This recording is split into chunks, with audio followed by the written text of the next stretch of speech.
नमस्कार। इस वीडियो में आप सभी का स्वागत है। हम लोग पढ़ने वाले हैं भिखारिन पाठ को, जिसे लिखा है गुरुदेव रविंद्रनाथ टैगोर ने। गुरुदेव रविंद्रनाथ को तो आप सभी जानते ही होंगे। इन्होंने हमारा राष्ट्रगान लिखा है। प्रस्तुत कहानी एक पुत्र वत्सला दिव्यांग भिखारिन के विश्वास के छले जाने और संघर्ष की संवेदनशील रचना है।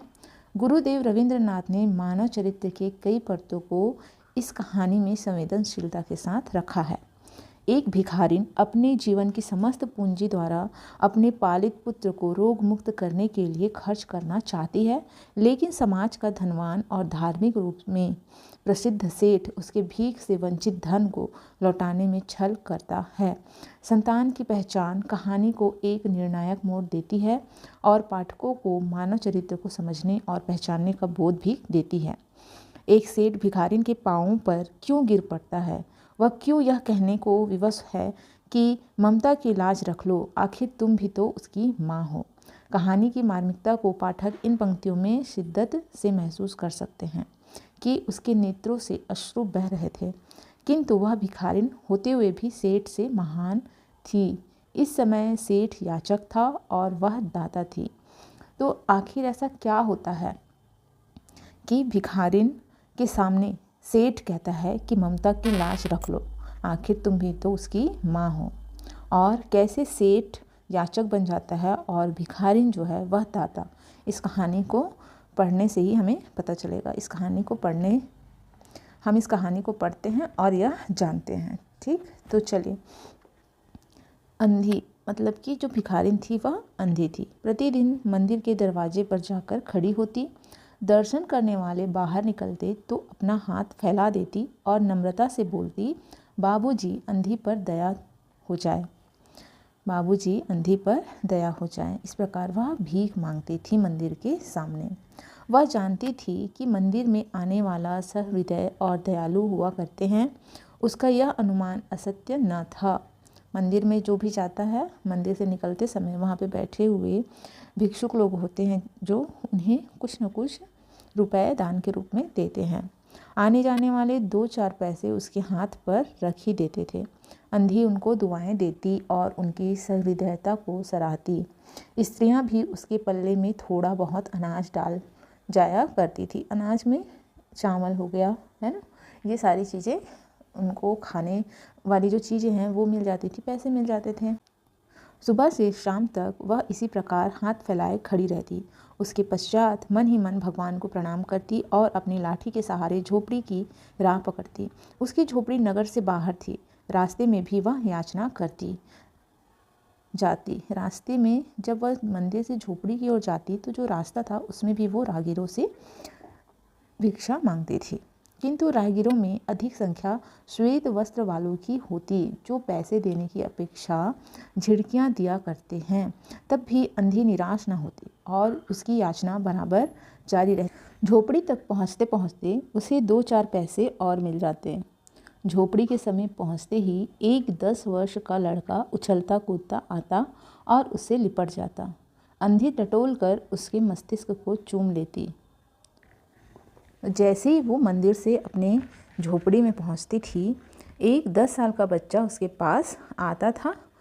तब वो जो भिखारिन थी, अंधी थी, वह उसे पकड़कर उसके मस्तिष्क मतलब कि माथे को चूम लेती थी।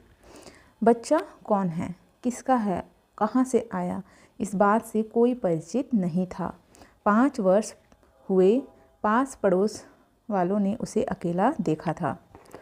लगभग 5 वर्ष हुए थे कि आस पड़ोस वालों ने उसे अकेला देखा था। इन्हीं दिनों एक दिन संध्या समय लोगों ने उसकी गोद में एक बच्चा देखा। वह रो रहा था। अंधी उसका मुख चूम चूम कर उसे चुप करने का प्रयत्न कर रही थी। यह कोई असाधारण घटना न थी, अतः किसी ने भी ना पूछा कि बच्चा किसका है। उसी दिन से वह बच्चा अंधी के पास था और प्रसन्न था। तो वह बच्चा कहाँ से आया था, कौन था, यह किसी को नहीं पता था। अंधी उसे बहुत लाड से अपने पास रखी हुई थी और बच्चे को भी उसके साथ रहना अच्छा लगता था। उसको वह अपने से अच्छा खिलाती और पहनाती। जो खुद नहीं पहनती थी उस बच्चे को अपने से बेहतर अच्छी अच्छी चीज़ें खिलाती और पहनाती थी। अंधी ने अपनी झोपड़ी में एक हांडी गाड़ रखी थी। दिन भर जो कुछ मांग कर लाती उसमें डाल देती और उसे किसी वस्तु से ढक देती ताकि दूसरे व्यक्तियों की दृष्टि उस पर न पड़े। खाने के लिए अन्न काफ़ी मिल जाता था, उससे काम चलाती। पहले बच्चे को पेट भर खिलाती, फिर स्वयं खाती। रात को बच्चे को अपने वक्ष से लगाकर वहीं पड़ी रहती। प्रातःकाल होते ही उसको खिला पिलाकर फिर मंदिर के द्वार पर जा खड़ी होती। तो जो अंधी थी, जितना भी उसे दान में मिला होता था, भीख में मिलता था, उसे वह एक हांडी में, जो कि उसने छुपा के रखा था, उसमें वह डाल देती थी और उसे फिर से ढक के छुपा देती थी ताकि कोई भी उसे ना देख पाए। खाने की जो चीज़ें मिलती थी उससे वह अपना पेट भरती और बच्चे को भी खिलाती थी। फिर रात को उसे अपने सीने से लगाकर सो जाती और सुबह उठते ही वह फिर मंदिर की ओर चली जाती थी। काशी में सेठ बनारसी दास बहुत प्रसिद्ध व्यक्ति थे। बच्चा बच्चा उनकी कोठी से परिचित था। वे बहुत बड़े देशभक्त और धर्मात्मा थे। धर्म पर उनकी बड़ी श्रद्धा थी। दिन के 12 बजे तक वे स्नान ध्यान में संलग्न रहते थे। उनकी कोठी पर हर समय भीड़ लगी रहती थी। कर्ज के इच्छुक तो आते ही थे, परंतु ऐसे व्यक्तियों का भी तांता बंधा रहता जो अपनी पूंजी सेठ जी के पास धरोहर रूप में रखने आते थे। गिरवी रखने के लिए अपना कुछ सामान रख देते थे, या ज़मीन या फिर सोने चांदी जो भी कीमती चीज़ें हैं वह सेठ के पास रख देते थे और उसके बदले में पैसे लेकर वह जाते थे। सैकड़ों भिखारी अपनी जमा पूंजी इन्हीं सेठ जी के पास जमा करते थे और जो भी कुछ पैसा जो भिखारी लोग होते थे भीख मांग के जो अपने पास जमा करके रखते थे उसे भी वह सेठ के पास जमा करते थे। जैसे हम अभी के डेट में बैंक में जमा करते हैं, वैसे ही वो सेठ जी के पास जमा कर देते थे अपनी कमाई को। अंधी को भी यह बात ज्ञात थी, किंतु पता नहीं कि अब तक वह अपनी कमाई यहाँ जमा कराने में क्यों हिचकिचाती रही। उसके पास काफ़ी रुपए हो गए थे, हांडी लगभग पूरी भर गई थी। उसको शंका थी कि कोई उसको चुरा न ले।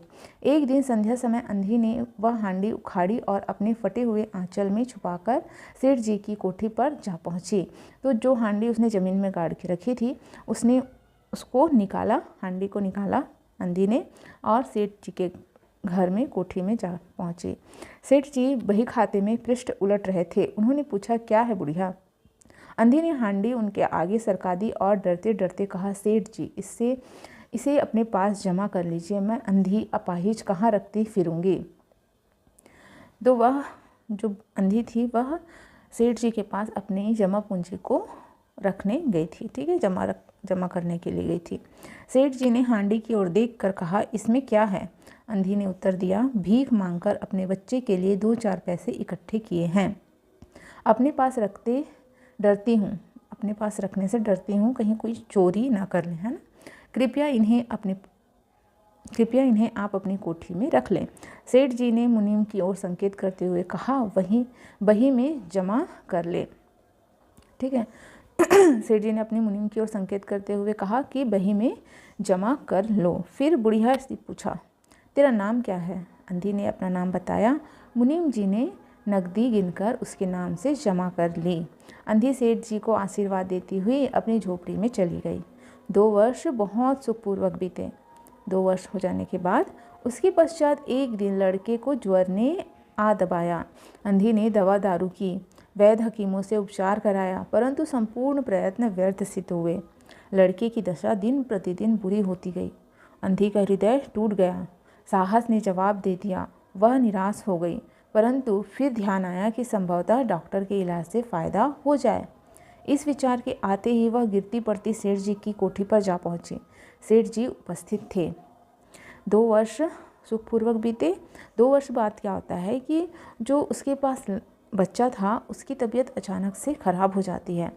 दवा दारू मतलब हर प्रकार का उसने दवाई की, हकीमों को दिखाया, वैद्य को दिखाया, परंतु उसकी जो तबीयत है वह ठीक नहीं हो रही थी और हालत ख़राब होती जा रही थी। तब अंधी को लगता है कि उसे डॉक्टर के पास दिखाना चाहिए और इसीलिए वह डॉक्टर के पास इलाज कराने के लिए उसको पैसों की ज़रूरत पड़ेगी, इसलिए वह सेठ जी के पास जाती है अपना पैसा लेने के लिए। सेठ जी की कोठी में जब वह जाती थी तो वहाँ पे सेठ जी मौजूद थे। अंधी ने कहा, सेठ जी मेरी जमा पूंजी में से 10-5 रुपये मुझे मिल जाए तो बड़ी कृपा हो। मेरा बच्चा मर रहा है, डॉक्टर को दिखाऊंगी। ऐसा अंधी ने कहा। सेठ जी ने कठोर स्वर में कहा, कैसी जमा पूंजी, कैसे रुपए? मेरे पास किसी के रुपए जमा नहीं हैं। अंधी ने रोते हुए उत्तर दिया, 2 वर्ष हुए मैं आपके पास धरोहर रूप में रख गई थी, दे दीजिए, बड़ी दया होगी। सेठ जी ने मुनीम की ओर रहस्यमयी दृष्टि से देखते हुए कहा, मुनीम जी जरा देखना तो, इसके नाम की कोई पूंजी जमा है क्या? तेरा नाम क्या है री? अंधी की जान में जान आई, आशा बंधी। पहला उत्तर सुनकर उसने सोचा कि यह सेठ बेईमान है, किंतु अब सोचने लगी कि संभवतः इसे ध्यान न रहा होगा। ऐसा धर्मात्मा व्यक्ति भी भला कहीं झूठ बोल सकता है। उसने अपना नाम बता दिया। मुनीम ने सेठ जी का संकेत समझ लिया था। बही के पृष्ठ उलट पुलट कर देखा, फिर कहा, नहीं तो इस नाम पर 1 पाई भी जमा नहीं है। अंधी वहीं जमी बैठी रही। अंधी को विश्वास ही नहीं हो रहा था कि ऐसा कैसे हो सकता है। उसने रो रो कर कहा, सेठ जी परमात्मा के नाम पर, धर्म के नाम पर कुछ दे दीजिए, मेरा बच्चा जी जाएगा, मैं जीवन भर आपके गुण गाऊंगी। ऐसा भिखारिन जो थी, अंधी जो थी, उसने कहा, परंतु पत्थर में जोंक न लगी। परंतु सेठ को इससे कोई फर्क नहीं पड़ा। सेठ जी ने क्रुद्ध होकर गुस्से में उत्तर दिया, जाती है या नौकर को बुलाऊं? अंधी लाठी टेक कर खड़ी हो गई और सेठ जी की ओर मुख करके बोली, अच्छा भगवान तुम्हें बहुत दे, और अपनी झोपड़ी की ओर चल दी। ऐसा कहते हुए और निराश होकर वह अपने घर की ओर चली जाती है। यह आशीष न थी बल्कि एक दुखिया का श्राप था। बच्चे की दशा बिगड़ती गई, दवा दारू हुई ही नहीं, फ़ायदा क्यों कर होता। एक दिन उसकी दशा बड़ी चिंताजनक हो गई, प्राणों के लाले पड़ गए। उसके जीवन से अंधी भी निराश हो गई, क्योंकि अब उसकी हालत दिन ब दिन बिगड़ती जा रही थी। इसलिए अंधी ने भी हार मान ली और निराश हो गई। सेठ जी पर रह रहकर उसे क्रोध आता था। इतना धनी व्यक्ति है, 2-4 रुपए दे ही देता तो क्या चला जाता, और फिर मैं उससे कुछ दान नहीं मांग रही थी, अपने ही रुपए मांगने गई थी। सेठ जी से उसे घृणा हो गई। बुढ़िया की, अंधी की जितनी भी जमा पूंजी थी उसने सेठ जी को दे दिया था ताकि वह पैसे सुरक्षित रहें, परंतु जब उसे उसके पैसे, खासकर तब जब उसे बहुत ज़्यादा ज़रूरत थी, तब उसे नहीं दिया गया, तब उसका मन पूरी तरीके से बैठ जाता है, उदास हो जाता है। बैठे बैठे उसको कुछ ध्यान आया। उसने बच्चे को अपनी गोद में उठा लिया और ठोकरें खाती पड़ती सेठ जी के पास पहुंची और उनके द्वार पर धरना देकर बैठ गई। बच्चे का शरीर जोर से भभक रहा था और अंधी का कलेजा भी। बच्चे का शरीर बहुत अधिक गर्म था क्योंकि उसे बहुत तेज बुखार था ना, और अंधी भी बहुत ज़्यादा निराश थी। उसे भी बहुत डर लग रहा था कि बच्चे को कुछ हो ना जाए। एक नौकर किसी काम से बाहर आया। अंधी को बैठी देखकर उसने सेठ जी को सूचना दी। सेठ जी ने आज्ञा दी कि उसे भगा दो। नौकर ने अंधी को चले जाने को कहा, किंतु वह उस स्थान से न हिली। मारने का भय दिखाया, किसे? अंधी को मारने का भय भी दिखाया, पर वह टस से मस न हुई। नौकर ने फिर अंदर जाकर कहा कि वह नहीं टलती। सेठ को बताया। सेठ जी स्वयं बाहर पधारे, देखते ही पहचान गए। बच्चे को देखकर उन्हें बहुत आश्चर्य हुआ कि उसकी शक्ल सूरत उनके मोहन से बहुत मिलती जुलती है। 7 वर्ष हुए जब मोहन किसी मेले में खो गया था। उसकी बहुत खोज की पर उसका कोई पता ना मिला। उन्हें स्मरण हो आया कि मोहन की जांघ पर लाल रंग का चिन्ह था। इस विचार के आते ही उन्होंने अंधी की गोद के बच्चे की जांघ देखी। चिन्ह अवश्य था, परंतु पहले से कुछ बड़ा। उनको विश्वास हो गया कि बच्चा उन्हीं का मोहन है। उन्होंने तुरंत उसको छीनकर अपने कलेजे से चिपटा लिया। शरीर ज्वर से तप रहा था। नौकर को डॉक्टर लेने को भेजा और स्वयं मकान के अंदर चल दिए। तो देखिए यहाँ पे जो बच्चा था वो वास्तव में कौन था? सेठ जी का ही पुत्र था, जो कि मेले में गुम गया था। जब उन्होंने देखा बच्चे को, तब उनको याद आया कि इसकी शक्ल किसके जैसी है? बिल्कुल उनके बच्चे के जैसी है। अंधी खड़ी हो गई और चिल्लाने लगी, मेरे बच्चे को ना ले जाओ, मेरे रुपए तो हजम कर गए, अब क्या मेरा बच्चा भी मुझसे छीनोगे? सेठ जी बहुत चिंतित हुए और बोले, बच्चा मेरा है, यही एक बच्चा है, 7 वर्ष पूर्व कहीं खो गया था, अब मिला है, अब इसको नहीं जाने दूंगा और लाख यत्न करके भी इसके प्राण बचाऊंगा। सेठ जी ने बच्चे की जान बचाने की बात कही, क्योंकि वह बच्चा कौन था? सेठ जी का ही बच्चा था। अंधी ने जोर का ठहाका लगाया। ठहाका लगाया मतलब कि हंसी। तुम्हारा बच्चा है, इसलिए लाख यत्न करके भी उसे बचाओगे। मेरा बच्चा होता तो उसे मर जाने देते। क्यों? यह भी कोई न्याय है? इतने दिनों तक खून पसीना करके उसको पाला है, मैं उसको अपने हाथ से नहीं जाने दूंगी। सेठ जी की अजीब दशा थी, कुछ करते धरते नहीं बनता था। कुछ देर वहीं मौन खड़े रहे, फिर मकान के अंदर चले गए। अंधी कुछ समय तक खड़ी रोती रही, फिर वह भी अपनी झोपड़ी की ओर चल दी। दूसरे दिन प्रातःकाल प्रभु की कृपा हुई, या दवा ने अपना जादू का सा प्रभाव दिखाया कि मोहन का ज्वर उतर गया। होश आने पर उसने आंखें खोली तो सर्वप्रथम शब्द उसकी ज़बान से निकला, माँ। चारों ओर अपरिचित शक्लें देखकर उसने अपने नेत्र फिर बंद कर लिए। उस समय से उसका ज्वर फिर अधिक होना आरंभ हो गया। माँ की रट लगी हुई थी। डॉक्टरों ने जवाब दे दिया। सेठ जी के हाथ पांव फूल गए। चारों ओर अंधेरा दिखाई पड़ने लगा। क्या करूं, एक ही बच्चा है, इतने दिनों बाद मिला भी तो मृत्यु उसको अपने चंगुल में दबा रही है। इसे कैसे बचाऊं? पत्नी को बाहर भेजा कि देखो कहीं वह अब तक द्वार पर ना बैठी हो। बच्चे को जैसे ही होश आया तो उसने सबसे पहले किसे ढूंढा? उस अंधी को ढूंढा जिसके साथ वह 7 वर्ष तक रहा है। उसे ही वह अपनी माँ मानता था। इसलिए वह माँ करके रोने लगा और उसकी तबीयत और ख़राब होने लगी। तब सेठ अपनी पत्नी को बाहर भेजते हैं देखने के लिए कि कहीं अंधी वहीं पे बैठी तो नहीं है, परंतु वह यहाँ कहाँ। सेठ जी ने घोड़ा गाड़ी तैयार कराई और बस्ती से बाहर उसकी झोपड़ी पर पहुँचे। झोपड़ी बिना द्वार के थी। अंदर गए, देखा कि अंधी एक फटे पुराने टाट पर पड़ी है और उसके नेत्रों से अश्रुधारा बह रही है। अंधी रो रही थी, उसे दुख था बच्चे को खोने का। सेठ जी ने धीरे से उसको हिलाया। उसका शरीर भी अग्नि की भांति तप रहा था। उसका भी स्वास्थ्य ठीक नहीं था। सेठ जी ने कहा, बुढ़िया, तेरा बच्चा मर रहा है, डॉक्टर निराश हो गए हैं, रह रहकर वह तुझे पुकारता है, अब तू ही उसके प्राण बचा सकती है। चल और मेरे नहीं अपने बच्चे की जान बचा ले। अंधी ने उत्तर दिया, मरता है तो मरने दो, मैं भी मर रही हूँ। हम दोनों स्वर्ग लोक में फिर माँ बेटे की तरह मिल जाएंगे। इस लोक में सुख नहीं है, वहाँ मेरा बच्चा सुख में रहेगा, मैं वहाँ उसकी सुचारू रूप से सेवा शुश्रूषा करूँगी। सेठ जी रो दिए। आज तक उन्होंने किसी के सामने सिर न झुकाया था, किंतु इस समय अंधी के पाँवों पर गिर पड़े और रो रो कर बोले, ममता की लाज रख लो, आखिर तुम भी उसकी माँ हो। चलो, तुम्हारे चलने से वह बच जाएगा। अपने बच्चे की जान बचाने के लिए सेठ अंधी के सामने याचना करने लगते हैं। ममता शब्द ने अंधी को विकल कर दिया। उसने तुरंत कहा, अच्छा चलो। सेठ जी सहारा देकर उसे बाहर लाए और घोड़ा गाड़ी पर बिठा दिया। गाड़ी घर की ओर दौड़ने लगी। उस समय सेठ और अंधी भिखारिन दोनों की एक ही दशा थी। दोनों व्याकुल थे।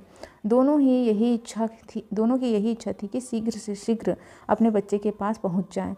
दोनों की इच्छा थी कि जल्दी से जल्दी वो बच्चे के पास पहुंचे और बच्चे की हालत ठीक हो जाए। कोठी आ गई। सेठ जी ने सहारा देकर अंधी को उतारा और अंदर ले जाकर मोहन की चारपाई के समीप उसको खड़ा कर दिया। उसने टटोल कर मोहन के माथे पर हाथ फेरा। मोहन पहचान गया कि उसकी माँ का हाथ है। उसने तुरंत नेत्र खोल दिए और उसे अपने समीप खड़े हुए देखकर कहा, माँ तुम आ गई। अंधी ने स्नेह से भरे हुए स्वर में उत्तर दिया, हाँ बेटा, तुम्हें छोड़कर कहाँ जा सकती हूँ। अंधी भिखारी मोहन के सिराहने बैठ गई और उसने उसका सिर अपनी गोद में रख लिया। मोहन को बहुत सुख अनुभव हुआ और वह उसी की गोद में सो गया। दूसरे दिन से मोहन की दशा अच्छी होने लगी और 10-15 दिनों में वह बिल्कुल स्वस्थ हो गया।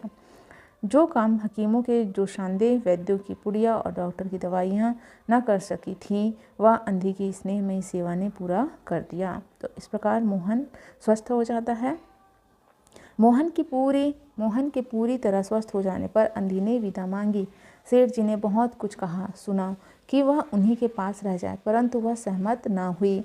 विवश होकर विदा करना पड़ा। जब वह चलने लगी तो सेठ जी ने रुपयों की एक थैली उसके हाथों में दे दी। अंधी ने पूछा, इसमें क्या है? सेठ जी ने कहा, इसमें तुम्हारी धरोहर है, तुम्हारे रुपए, मेरा वह अपराध। अंधी ने बात काट कर कहा, यह रुपए तो मैंने तुम्हारे मोहन के लिए ही इकट्ठे किए थे, उसी को दे देना। ऐसा अंधी ने कहा। अंधी ने वह थैली वहीं छोड़ दी और लाठी टेकती हुई चल दी। बाहर निकलकर फिर उसने उस घर की ओर नेत्र उठाए। उसके नेत्रों से अश्रु बह रहे थे, किंतु वह भिखारिन होते हुए भी सेठ से महान थी। इस समय सेठ याचक था और वह दाता थी। उसने उसके बच्चे को, सेठ के बच्चे को, मोहन को पाल पोस कर अपने पास सुरक्षित रखा था और ये सेठ के ऊपर बहुत बड़ा एहसान था कि उसके बच्चे की उसने इतने दिनों तक सेवा की, उसे प्यार दिया, माँ की ममता दी, स्नेह दिया। तो इस प्रकार यहाँ पे सेठ याचक हो जाता है और भिखारिन जो है वह दाता बन गई। ठीक है, तो यह था हमारा पाठ भिखारिन। ठीक है बच्चों, तो आज के लिए इतना ही। तब तक के लिए नमस्कार।